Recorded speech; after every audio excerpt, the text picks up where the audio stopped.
आयल छी अहीं के दुआरिया खबरिया लिया यो बाबा। सुनु भोला आयल छी अहीं के दुआरिया खबरिया लिया यो बाबा। खबरिया लिया यो भोला खबरिया लिया यो दानी।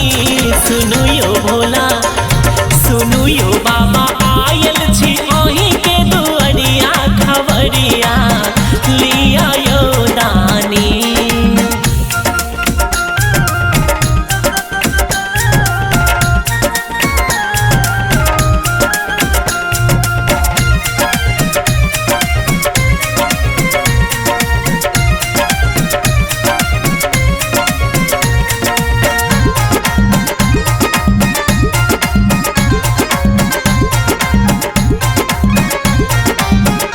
बड़ दुखिया अहाँ के पुजारी दियो दर्शन अहाँ त्रिपुरारी दानी।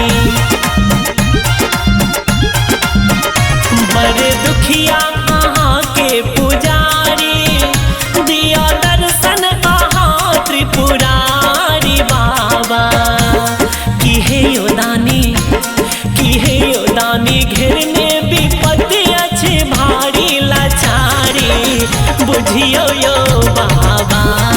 हे यो भोला घेरने विपत्ति अछि भारी लाचारी सुनियो यो बाबा।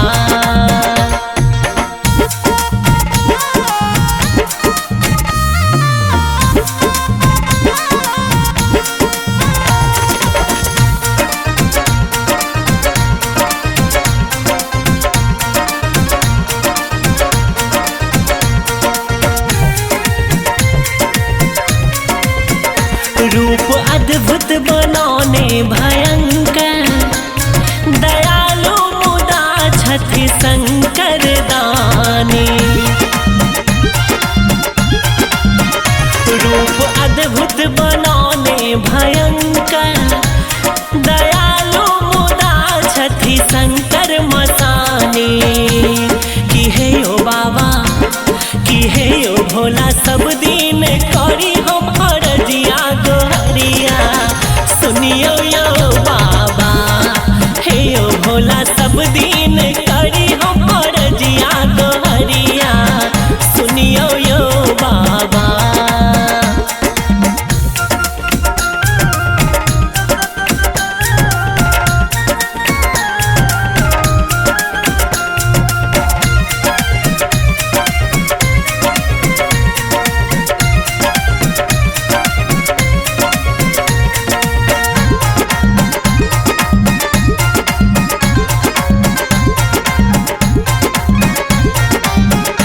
फूल बेलपात हम चढ़ावे बन पुजारी शरण में आवे बाबा।